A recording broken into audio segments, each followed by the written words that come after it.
मेरी शादी को अभी 10 दिन हुए थे और मेरे पति का स्वभाव मुझे पता चला। लेकिन मैंने समझ से काम लिया और धीरे धीरे सब ठीक हो गया। फैमिली स्टोरी हिंदी कहानी में रानी अभी अभी मेरी शादी हुई है। अच्छा घर और अच्छा पति मिला है। राजीव नाम है उनका। उनके पिता के यह 2 भाई है। छोटे भाई की अभी पढ़ाई चल रही है। इनकी अच्छी एक दुकान है जिसे यह पापा जी और मम्मी जी संभालते हैं। शादी को अभी मेरे 10 दिन ही हुए हैं और मैं अपने आप को बहुत खुशकिस्मत मानती हूँ क्योंकि मुझे बहुत प्यार करने वाला पति नसीब हुआ है। सास और ससुर तो पति से भी अच्छे हैं। अभी अभी शादी हुई तो ज्यादातर घर पर ही रहते हैं। दुकान अभी पापा और मम्मी संभाल रहे हैं। शादी को अब 1 महीना हो गया था।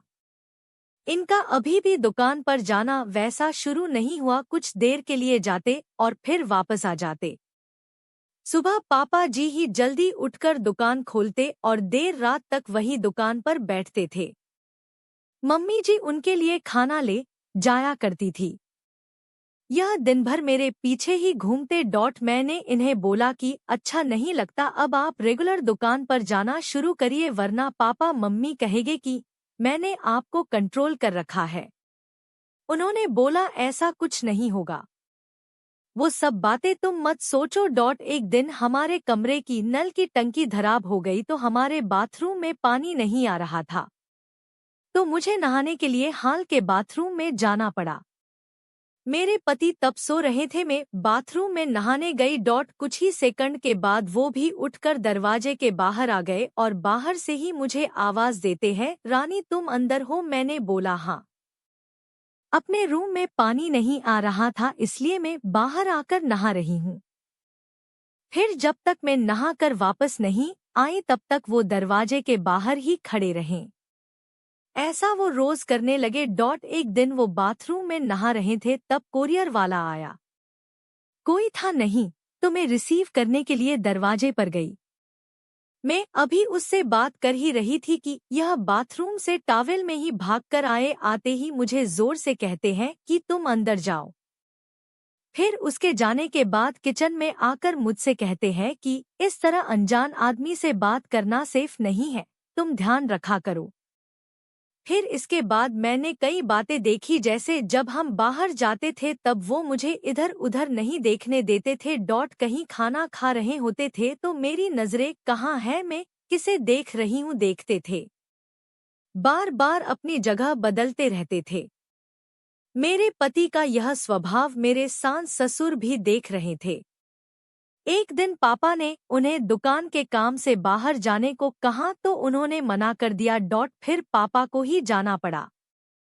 वो बस मेरे पीछे ही रहते। फोन पर मैं किससे बात कर रही हूँ, मेरे फोन में नंबर और मैसेज भी चेक किया करते।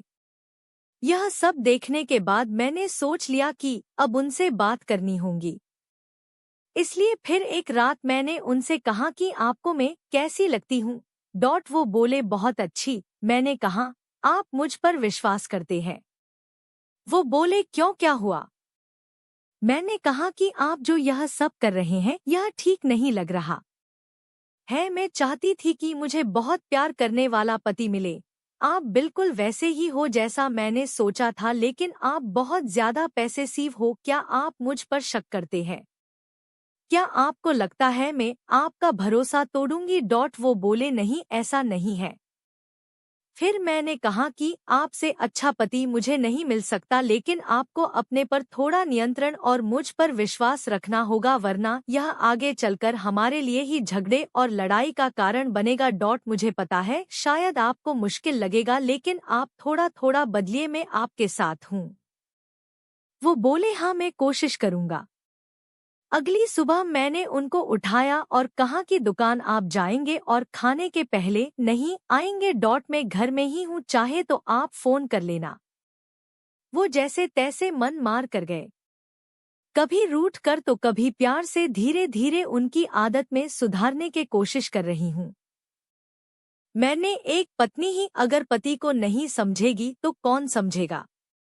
बहुत हद तक मैंने उनका स्वभाव बदल दिया है। बात को बढ़ाना नहीं, बात को किस तरह से सुलझाया जाए यह सोचना चाहिए। हम दोनों में एक बात तय हुई कि हम एक दूसरे के मन में क्या चल रहा है हमेशा एक दूसरे को बताते रहेंगे। बात नहीं करना, अपनी बात मन में ही रखना ही किसी समस्या को जन्म देता है। आपको यह कहानी कैसी लगी कमेंट कर हमें जरूर बताएं। इसी तरह की कहानियां आप यहाँ पढ़ सकते हैं।